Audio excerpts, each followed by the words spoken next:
Welcome back to another Sleepy Steve story. Before we drift off tonight, remember to subscribe to help Steve-O out, and I will keep making more sleepy stories to help you study gently, revise quietly, and settle your mind at the end of the day. Tonight, we are drifting into the wide, quiet space where Australia's economy meets the rest of the world, and we are going to move slowly through trade, the balance of payments, exchange rates, terms of trade, international competitiveness, and the way all of these ideas can affect Australia's economic performance and living standards. Let yourself settle for a moment, because even though this topic can sound large, with ships, currencies, exports, imports, overseas investors, and global prices moving in many directions, the basic idea is gentle enough to hold in your mind. Australia is not an island economy in the economic sense, even though it is an island continent in the geographic sense. It buys from the world, sells to the world, borrows from the world, invests in the world, and is affected by prices, demand, confidence, and events far beyond its own coastline. Take a slow breath in and imagine a calm Australian port before sunrise. Containers are stacked neatly in rows. Grain from farms waits in silos. Iron ore has traveled from mines to rail lines and then to ships. University students are preparing to study online with classmates from overseas. Tourists are checking into small hotels near the water. A business owner is waiting for imported parts. A family is looking at the price of a new phone, a new car, or a holiday. All of these small scenes are part of the international economy. In VCE economics, when you explain Australia and the international economy, you are really explaining the way transactions with other countries influence domestic economic goals. The link to remember is that international transactions can affect economic growth, inflation, employment, external stability, and living standards. That sentence is a useful anchor. Trade and financial flows are not just facts on a graph. They move through output, incomes, jobs, prices, the exchange rate, and the choices available to households and businesses. Let us begin with trade. Trade is the exchange of goods and services between countries. Exports are goods and services produced in Australia and sold to overseas buyers. Imports are goods and services produced overseas and purchased by Australian households, firms, or governments. If Australia sells iron ore, coal, natural gas, agricultural products, education services, tourism services, financial services, or professional services to the rest of the world, those are exports. If Australia buys cars, electronics, machinery, refined fuel, clothing, medical equipment, or overseas travel services, those are imports. Exports can support economic growth because they add to aggregate demand. In the expenditure model, exports are an injection into the circular flow because overseas spending becomes income for Australian producers. When export demand rises, firms may produce more, hire more workers, increase investment, and pay more income to households. That can increase real GDP and improve material living standards by raising employment, incomes, and access to goods and services. Imports can also improve living standards because they give consumers and businesses access to goods and services that may be cheaper, more varied, or more advanced than what could be produced domestically. A business importing specialized machinery may become more productive.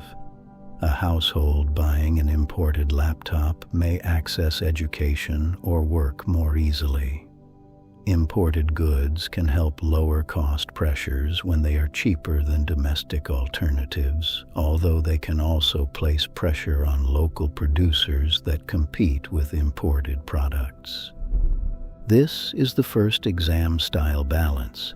Exports can increase aggregate demand, production, employment, and income, which may improve material living standards. Imports can improve choice and lower costs, but may also reduce demand for some domestic producers, potentially lowering employment in those industries. A strong answer usually does not say trade is simply good or bad. It explains the channel, the direction of the effect, and the living standards link.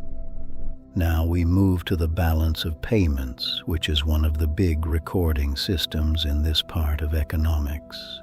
The balance of payments is a record of the value of all transactions between Australian residents and the rest of the world over a period of time. It records flows of money connected with trade, income, transfers, investment, and financial transactions.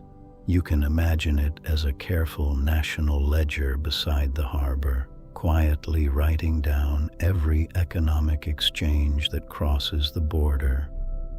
The balance of payments has two broad sections that matter most for this topic: the current account and the capital and financial account.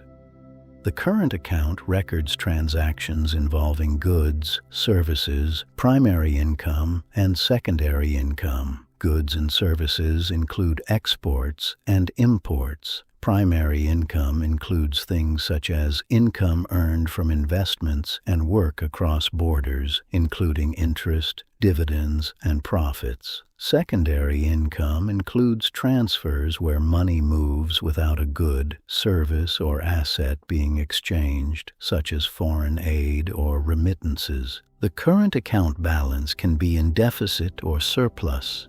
A current account deficit means the value of debits on the current account is greater than the value of credits. Put more simply, Australia is paying more to the rest of the world through current account transactions than it is receiving. A current account surplus means credits are greater than debits. In recent VCE-style thinking, the current account matters because it can show patterns in trade, income payments, and Australia's relationship with overseas saving and investment. The capital and financial account records capital transfers and transactions involving financial assets and liabilities.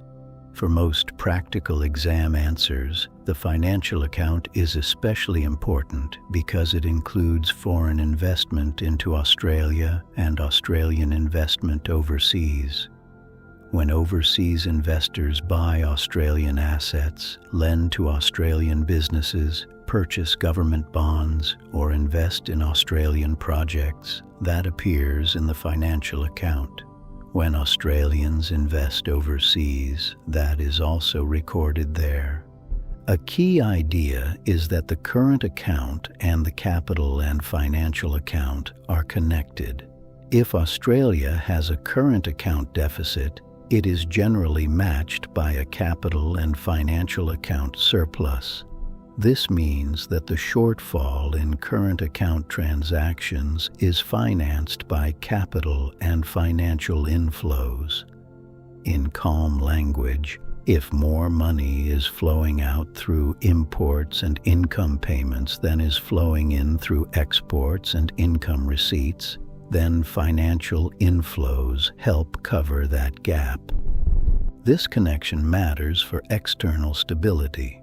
External stability refers to a situation where Australia can meet its international financial obligations in a sustainable way without causing major problems for the domestic economy. It is not simply about having no foreign debt or no current account deficit. It is about whether the size and structure of Australia's external position can be managed without undermining confidence, the exchange rate, interest rates, growth, or living standards. Now imagine the port again, but this time beside the port is a quiet office where analysts watch world prices. One of the most important price relationships for Australia is the terms of trade. The terms of trade measures the ratio of the average price received for exports to the average price paid for imports. If export prices rise relative to import prices, the terms of trade improves. If export prices fall relative to import prices, the terms of trade deteriorates. An improvement in the terms of trade can benefit Australia because the country receives more purchasing power from a given volume of exports. For example, if global demand for Australian resources is strong and export prices rise, export incomes can increase. Mining companies may earn higher revenue, government tax receipts may rise, national income may lift, and households may benefit indirectly through jobs, investment, or improved public finances. Material living standards may improve because higher national income can support consumption, services, and employment. However, an improvement in the terms of trade is not automatically a permanent improvement in well-being. If it comes from a temporary surge in commodity prices, the benefit may fade. If it increases the exchange rate, some non-resource exporters may become less competitive.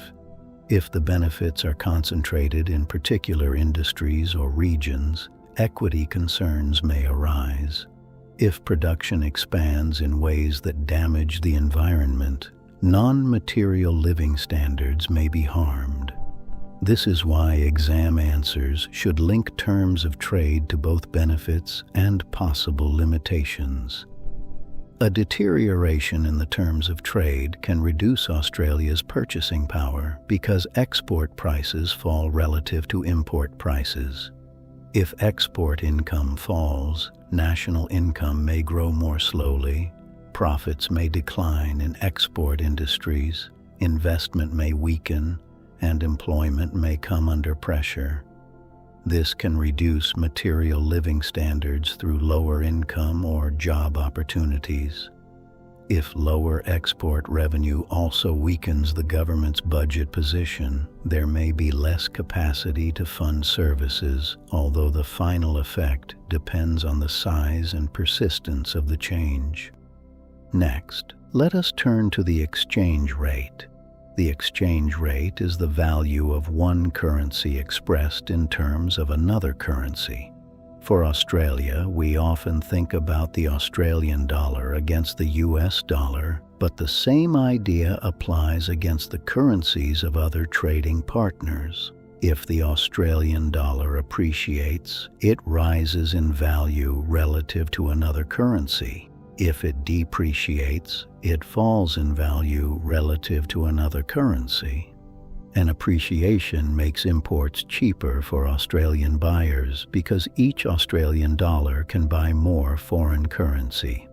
This can reduce import prices, which may help lower inflationary pressure and improve material living standards by making imported goods and services more affordable. However, an appreciation also makes Australian exports more expensive for overseas buyers, which can reduce international competitiveness for export industries. If export demand falls, aggregate demand may weaken, production may slow, and employment in export sectors may be affected. A depreciation has the opposite broad effects. It makes exports cheaper for overseas buyers and can improve the international competitiveness of Australian export industries. This may increase export demand, lift aggregate demand, increase production, and support employment. But a depreciation also makes imports more expensive for Australian households and firms. This can add to inflationary pressure, raise costs for businesses that rely on imported inputs, and reduce household purchasing power, which may reduce material living standards. The sleepy exam phrase here is, the exchange rate affects relative prices, and relative prices affect demand. Appreciation can reduce import prices but hurt export competitiveness. Depreciation can support exporters but increase import costs. To turn that into a high-quality answer, you then connect demand to aggregate demand, production, employment, inflation, and living standards. Now we need to consider international competitiveness. International competitiveness refers to the ability of Australian firms to sell goods and services in overseas markets and compete against imports in the domestic market. It can depend on price factors such as wages, productivity, input costs, and the exchange rate, and non-price factors such as quality, reliability, design, innovation, branding, and customer service. If Australian firms become more internationally competitive, export demand may increase and import competition may be easier to manage. This can support aggregate demand, real GDP growth, and employment. In the longer term, improved competitiveness can also support productivity and dynamic efficiency, because firms may innovate, improve quality, and reduce costs to compete internationally. These changes can improve material living standards through higher incomes and more secure employment, and can also support non-material living standards if the growth is sustainable and work conditions are decent. If international competitiveness falls, Australian producers may lose market share. Export industries may struggle, domestic firms may lose customers to cheaper or better imports, and employment in affected industries may decline. This can reduce income and material living standards. However, competition from overseas can also push local firms to improve efficiency, lower prices, or innovate, which may benefit consumers. Again, the key is balanced analysis. Let us connect these ideas to aggregate demand. Net exports are exports minus imports. In the aggregate demand formula, net exports are one component of total spending. If exports rise relative to imports, net exports increase, and this can raise aggregate demand. If imports rise relative to exports, net exports fall, and this can reduce aggregate demand. This is one pathway by which the international economy affects Australia's domestic economic conditions. For example, if global demand for Australian exports rises, perhaps because major trading partners increase their production and need more Australian resources, Australian export income may rise. Firms may increase output, hire more workers, and invest in new capacity. This raises aggregate demand and can contribute to strong and sustainable economic growth. But if demand becomes too strong and the economy is near capacity, it could add to inflationary pressure, so the same external event may support growth while also creating a challenge for price stability. On the other hand, if global demand weakens, export revenue may fall. Export firms may reduce output, delay investment, or reduce hiring. This may slow aggregate demand and economic growth, and unemployment may rise in affected sectors. Lower growth can reduce material living standards through lower income and fewer job opportunities. It may also affect non-material living standards if insecurity and stress increase in households and communities. The international economy also affects aggregate supply. Imported machinery, technology, energy, raw materials, and intermediate goods can influence the cost and productive capacity of Australian firms. If imported inputs become cheaper or more advanced, firms may reduce costs or lift productivity, increasing aggregate supply. If imported inputs become more expensive, perhaps due to a depreciation of the Australian dollar or global supply chain disruptions, production costs may rise, shifting aggregate supply conditions in a less favorable direction and adding to cost inflation. This gives us a useful exam link. External conditions can influence both demand-side and supply-side pressures. Strong export demand can raise aggregate demand. Cheaper imported capital can improve aggregate supply. Higher import prices can increase cost inflation. We do not need to rush these ideas. We just need to make the chain of cause and effect clear. Now let us place this in the balance of payments again. If export values rise faster than import values, the goods and services balance may improve. This can improve the current account balance, all else equal. But the current account also includes primary income. Australia has often had significant income debits because profits, interest, or dividends are paid to overseas investors who own Australian assets or have lent to Australians. This means a strong trade position does not automatically guarantee a current account surplus. Foreign investment is also important. Australia has historically used overseas saving to help finance domestic investment.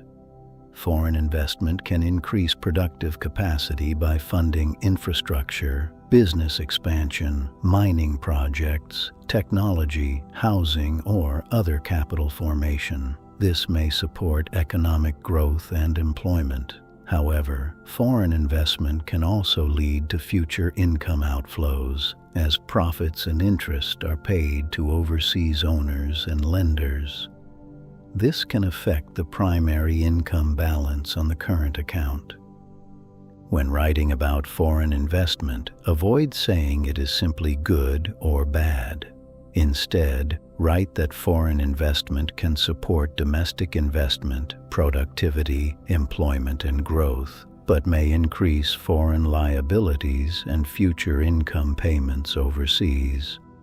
The effect on living standards depends on whether the investment raises productive capacity and incomes enough to outweigh the costs and risks. Now imagine the classroom version of this harbor.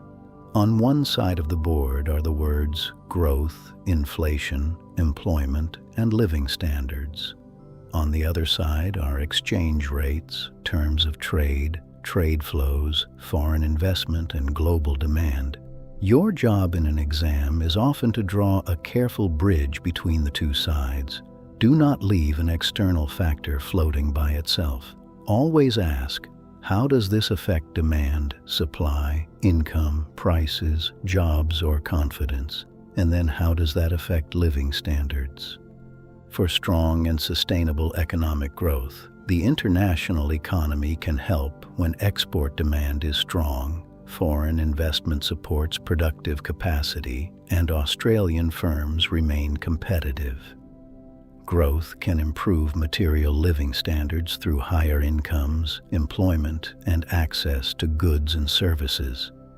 But growth may be less sustainable if it depends too heavily on temporary commodity prices, excessive borrowing, environmental damage, or narrow industries. For low and stable inflation, the international economy can help when import prices are low, global supply chains are smooth, and the Australian dollar is relatively strong. It can make inflation harder to control when imported inputs rise in price, when oil or energy prices rise, when the currency depreciates, or when supply disruptions make goods scarce. These effects matter because inflation reduces purchasing power and can lower material living standards, especially for households whose incomes do not rise as quickly as prices. For full employment, international demand can support jobs in export industries such as mining, agriculture, education, tourism, and professional services. Trade can also create jobs in transport, logistics, finance, and retail. But international competition can reduce employment in industries that cannot compete with lower-cost imports or changing technology. The effect on living standards depends partly on whether workers can move into new jobs, retrain, and maintain secure income. For external stability, the international economy matters directly. Australia must manage its trade flows, income flows, foreign liabilities, and investor confidence. If international investors remain confident and foreign liabilities are used productively, external pressures may be manageable. But if debt servicing costs rise, export income weakens, or confidence falls, external stability may become more difficult, with possible effects on the exchange rate, interest rates, growth, and living standards. Let us practice a calm exam-style response. If asked how a depreciation of the Australian dollar may affect Australia's economic performance, you might say, a depreciation makes Australian exports cheaper for overseas buyers and imports more expensive for Australians.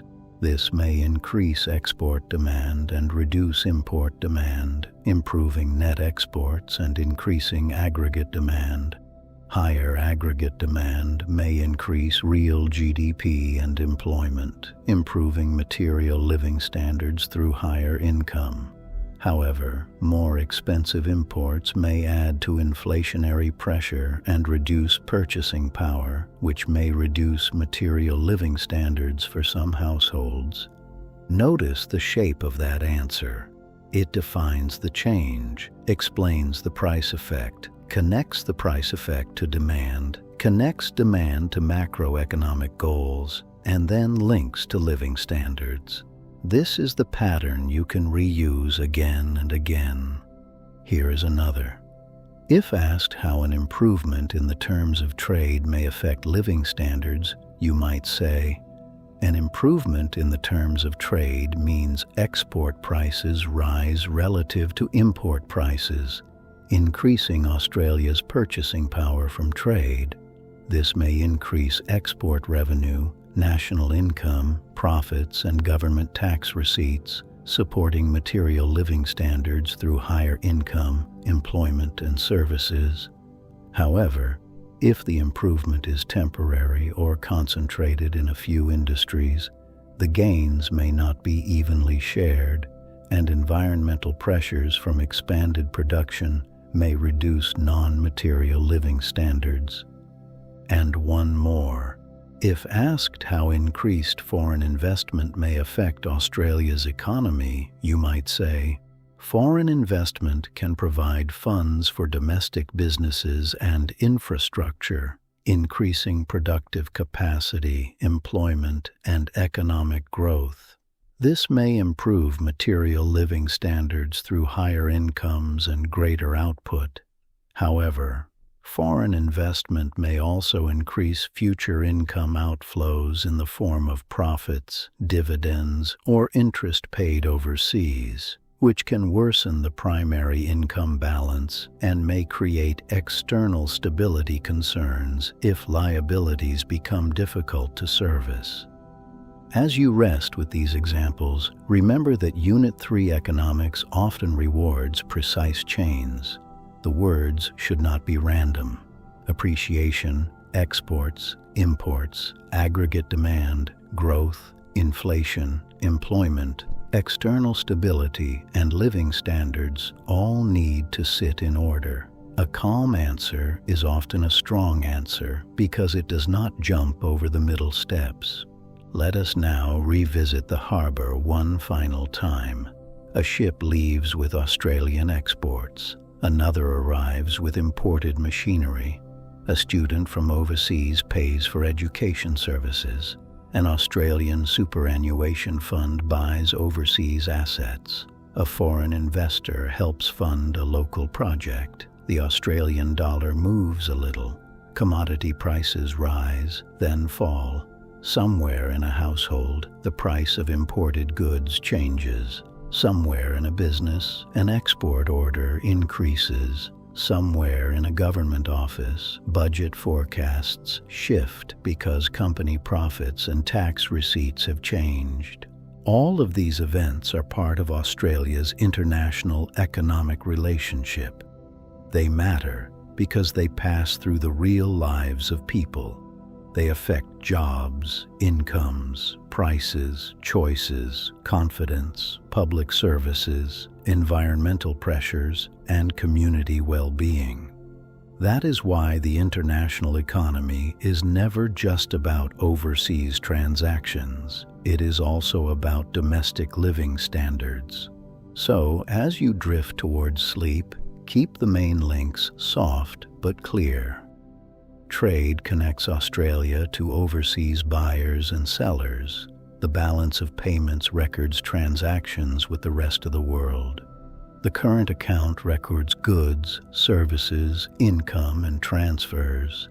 The capital and financial account records investment and financial flows. The exchange rate changes relative prices. The terms of trade changes purchasing power from exports and imports. International competitiveness affects demand for Australian output. And all of these can influence growth, inflation, employment, external stability, and living standards. That is enough for tonight. Let the harbor lights blur gently in your mind. Let the ledgers close. Let the exchange rate settle. Let the ships rest against the pier, and let the main idea remain quietly with you. Australia's economy is connected to the world, and those connections shape the choices, incomes, prices, and well-being of people at home. Sleep well, and don't study too hard.